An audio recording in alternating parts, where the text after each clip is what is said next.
आजाद Hindustan live, सच के साथ। Hindustan live द्वारा प्रस्तुत निमाड़ के सर्वाधिक लोकप्रिय न्यूज बुलेटिन निमाड़ सुपरफास्ट में आपका स्वागत है। आप सुनिए खरगोन, खंडवा, बुरहानपुर, बड़वानी एवं धार जिले की ताजा तरीन खबरें।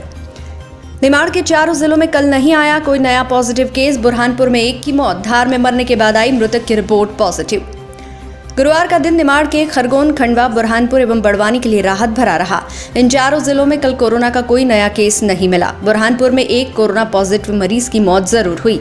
यहां पर कोरोना से 11वीं मौत थी। धार जिले में धार के काजीवाड़ा में रहने वाले एक 55 वर्षीय संदिग्ध की मौत हो गई, लेकिन मरने के बाद आज ही उसकी रिपोर्ट पॉजिटिव आ गई। ये मरीज इंदौर के विशेष हॉस्पिटल में भर्ती था। इसकी पुष्टि कलेक्टर श्रीकांत भनोट ने की। काजीवाड़ा को अब कंटेनमेंट एरिया घोषित कर दिया गया है। खंडवा में नए कलेक्टर ने किया पदभार ग्रहण। वहीं आज खंडवा में कोरोना से बिगड़ते हालात को देखते हुए नए कलेक्टर अनय द्विवेदी ने पदभार ग्रहण कर कहा कि उनकी पहली प्राथमिकता खंडवा को कोरोना मुक्त करवाना है। खरगोन में अब क्वारंटाइन की जगह कोंडवाड़ा। खरगोन में जिला स्तरीय आपदा प्रबंधन की बैठक में विधायक रवि जोशी के सुझाव पर अंग्रेजी शब्द क्वारंटाइन के स्थान पर निमाड़ी, कोंडवाड़ा और होम क्वारंटाइन की जगह कोंडा शब्द के प्रयोग का निर्णय लिया गया। खरगोन से प्रवीण पाल, खंडवा से ललित दुबे, बुरहानपुर से गणेश दुनगे, धार से कौशिक पंडित और बड़वानी से नरेश रायक की रिपोर्ट। हेयर कटिंग सैलून और ब्यूटी पार्लर खोलने की सरकार ने दी अनुमति, शासन द्वारा दिशा निर्देश जारी। आखिर प्रदेश सरकार ने कंटेनमेंट एरिया के बाहर हेयर कटिंग सैलून और ब्यूटी पार्लर खोलने की अनुमति दे दी है। सैलून संचालकों ने विभिन्न माध्यमों से अपनी पीड़ा सरकार तक पहुंचाई थी। सरकार ने संचालकों की पीड़ा को महसूस कर सैलून दुकानें, ब्यूटी पार्लर खोलने की अनुमति तो दे दी, लेकिन लोगों को कोरोना से बचाने के लिए सैलून संचालकों के लिए कड़े निर्देश भी जारी किए गए हैं, जो इस प्रकार है। सैलून संचालकों को अब प्रत्येक ग्राहक के लिए अलग अलग डिस्पोजेबल तौलिया रखना होगा। सैलून में सर्दी, खांसी, बुखार और गले में खराश से पीड़ित व्यक्तियों को प्रवेश नहीं दिया जाएगा। सैलून के प्रवेश द्वार पर ही हैंड सैनिटाइजर की व्यवस्था रखना होगी। सभी सैलून संचालकों और स्टाफ को फेस मास्क, हेड कवर का उपयोग अनिवार्य होगा। सभी औजारों और उपकरणों को उपयोग करने के बाद सैनिटाइजर से सैनिटाइज करना होगा। एक बार हेयर कट करने के बाद केश शिल्पी को हर बार हाथों को सैनिटाइज करना होगा। सैलून के फर्श, रेलिंग, लाउंज आदि को डिसइंफेक्शन करना जरूरी होगा। कमलेश धनगर की रिपोर्ट। नाबालिग लड़की से छेड़छाड़ के आरोप में युवक के खिलाफ पास्को एक्ट में प्रकरण दर्ज। मनावर के बड़ा बड़दा निवासी 15 वर्षीय बालिका के साथ में छेड़छाड़ के आरोप में उसी गांव के एक युवक के खिलाफ पुलिस थाने में प्रकरण दर्ज किया गया है। पीड़ित लड़की ने पुलिस को बताया कि मंगलवार रात्रि को मैं सो रही थी, तभी रात के लगभग 11 बजे मेरे ही गाँव का आरोपी सावन पिता बाबूलाल आया व मेरा मुंह दबाकर मेरे साथ छेड़छाड़ कर मारपीट करने लगा। मेरे चिल्लाने पर आरोपी वहां से फरार हो गया। मनावर थाना प्रभारी ने बताया कि पुलिस नव आरोपी युवक के खिलाफ पास्को एक्ट के तहत प्रकरण दर्ज कर लिया गया है। अभी आरोपी फरार है, पुलिस तलाश कर रही है। मनावर से कौशिक पंडित की रिपोर्ट। एमपी वर्मा, थाना प्रभारी, मनावर। सर, ये कल जो FIR आई उसके संबंध में जानकारी है। ग्राम बड़दा में एक नाबालिग बच्ची के साथ छेड़खानी की थी, अश्लील हरकत है, सावन पिता बाबूलाल जाति बलई में, तो उसकी रिपोर्ट पर उसके खिलाफ पास्को एक्ट के अंतर्गत कायम कर विवेचना लिया गया। आरोपी की शीघ्र गिरफ्तारी की जाएगी। 500 रुपए निकालने के चक्कर में बैंक के बाहर रात 11 बजे से नंबर लगाकर खड़े हैं लोग। शिकायत के बाद भी बेखबर है प्रशासन। सरकार द्वारा गरीब परिवारों के खातों में 500 रुपए डालने के बाद महिलाएं और पुरुषों की भीड़ बैंकों के बाहर हर जगह देखने को मिल रही है। लेकिन धार जिले के ग्राम बाग के साइंस सिटी का नजारा देखकर लोग आशंकित थे। एक और सरकार लोगों को घरों में रहने का संदेश दे रही है, वहीं बैंक ऑफ इंडिया के बाहर रुपए निकालने के लिए महिला और पुरुषों की भीड़ अपनी जान की परवाह नहीं कर रात 11 बजे से नंबर लगाकर खड़े रहने को मजबूर है। कॉलोनी के रहवासियों ने शिकायत भी की है कि लेकिन सवाल ये है कि क्या इन गरीब परिवारों की समस्याओं को हल करने के साथ लोगों को कोरोना संक्रमण से बचाने के लिए प्रशासन कोई ठोस कदम उठाएगा। मनावर बाग से कौशिक पंडित की रिपोर्ट। विधायक ग्रेवाल ने दी चेतावनी, SMS प्राप्त सभी किसानों से गेहूं नहीं खरीदा गया तो होगा चरणबद्ध आंदोलन।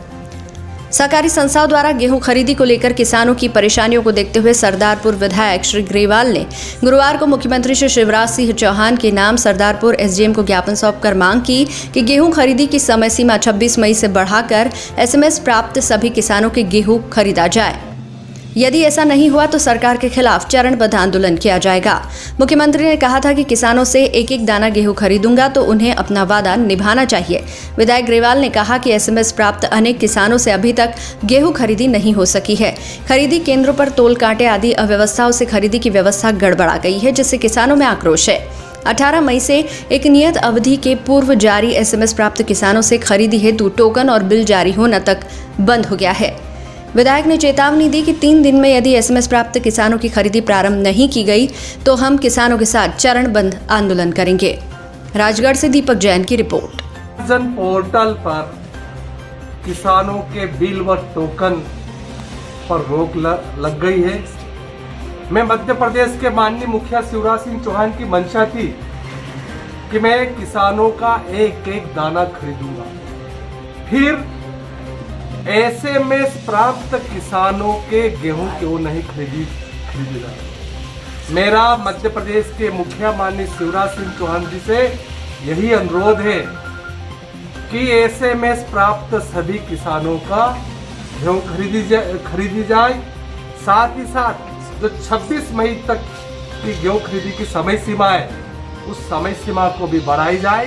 साथ ही साथ प्रदेश की मंडियों में भी भावांतर योजना के साथ में गेहूं खरीदी प्रारंभ किया जाए। इस बात को लेकर के माननीय मुख्यमंत्री जी को के नाम ज्ञापन दिया है। अगर 3 दिन की अवधि के अंदर इस समस्या का हल नहीं होता है तो लॉकडाउन का पालन करते हुए धरना आंदोलन किया जाएगा। घर के नौकर ने ही घर में सोई लड़की को जबरन पहाड़ों पर ले जाकर किया दुष्कृत्य। पुलिस ने आरोपी को किया गिरफ्तार। खरगोन जिले के बरूड़ पुलिस थाना क्षेत्र में अपनी बहन के साथ घर में सोई लड़की के साथ घर के ही एक नौकर द्वारा पहाड़ों पर ले जाकर दुष्कृत्य करने का मामला सामने आया है। पुलिस ने आरोपी को गिरफ्तार कर लिया है। पीड़िता ने 19 मई को पुलिस में रिपोर्ट लिखाई, जिसमें बताया गया कि 17 मई की रात को मैं अपनी बहन के साथ घर में सोई हुई थी। रात को 1:30 बजे बड़े पापा के यहाँ काम करने वाले कुंदन पिता सुखलाल ने आकर जबरन मेरा मुंह बंद कर दिया और मुझे पहाड़ पर ले जाकर शादी का झांसा दिया। मना करने पर उसने मेरे साथ दुष्कृत्य किया। रात भर मुझे जंगल में रखा। सुबह किसी को बताने पर जान से मारने की धमकी देते हुए मामा के घर के बाहर छोड़ गया। पीड़िता की शिकायत पर आरोपी के खिलाफ धारा 363, 366, 376 के साथ ही पास्को एक्ट के तहत प्रकरण दर्ज किया गया। प्रकरण की गंभीरता को देखते हुए पुलिस अधीक्षक श्री सुनील पांडे के निर्देश पर थाना प्रभारी द्वारा विशेष टीम गठित की गई, जिसने 20 मई को आरोपी मुकुंद पिता सुखलाल जाति भिलाला उम्र 25 वर्ष को गिरफ्तार किया, जिसने पूछताछ में अपना जुर्म स्वीकार कर लिया। बरूड़ से जयंत गुप्ता की रिपोर्ट। सालसा जबलपुर के निर्देश पर बड़वानी सेंधवा का जिला विधिक सेवा प्राधिकरण आया मजदूरों की सेवा में आगे। गुजरात एवं महाराष्ट्र से मध्य प्रदेश एवं अन्य राज्यों की ओर जाने वाले हजारों मजदूरों की सेवा में अब सालसा जबलपुर के निर्देश के बाद जिला विधिक सेवा प्राधिकरण आगे आया है। बुधवार को सुबह राज्य प्रशासन द्वारा की जा रही मजदूरों की मदद में अपना साथ देने के लिए जिला एवं सत्र न्यायाधीश श्री रामेश्वर कोठे, अध्यक्ष जिला विधिक सेवा प्राधिकरण बड़वानी के मार्गदर्शन में सेंधवा तहसील के बिजासन घाट पर बसों से आए लगभग 1500 मजदूरों को सुबह नाश्ते में सेव, परमल, बिस्किट और बच्चों को टॉफियां वितरित की गई। वितरण कार्य में सेंधवा न्यायाधीश श्री जफर खान, पैनल अभिभाषक मयूर गर्ग, सचिन पाटीदार, मनीष गुप्ता, निधि शर्मा, सुरेश बड़ोले एवं न्यायालयीन कर्मचारी मौजूद थे। सेंधवा से कीर्ति ठक्कर की रिपोर्ट। प्रशासन की मुस्तैदी और किसानों की सक्रियता से टिड्डी दल का खतरा टला, जंगल की ओर भागा टिड्डी दल। खंडवा जिले के ग्राम पामाखेड़ी, डांग, डंडा सहित आसपास के गांवों में टिड्डी दल के हमले को सामूहिक प्रयासों से विफल कर दिया गया है। टिड्डी दल की खबर मिलते ही एसडीएम डॉक्टर ममता खेड़े सक्रिय हो गई। टिड्डी दल आने के पूर्व ही एसडीएम किसानों का हौसला बढ़ाने उनके बीच पहुंची, इससे किसान भी उत्साहित हुए। उधर कृषि उप संचालक आरएस गुप्ता भी दल बल के साथ पहुंचे। जैसे ही टिड्डी दल उक्त गाँव में पहुंचा, खेतों में तैनात किसानों ने कहीं थालियां बजाई तो कहीं ढोल। इससे किसानों ने टिड्डी दल को खदेड़ने में सफलता पाई। बाद में एसडीएम खेड़े ने किसानों के हालचाल जाने। इस संबंध में एसडीएम ममता खेड़े ने कहा कि सही सूचना तंत्र और किसानों की सक्रियता से टिड्डी दल खेतों में नहीं बैठ सका। बता दें कि टिड्डी दल राजस्थान से मध्य प्रदेश में घुसा।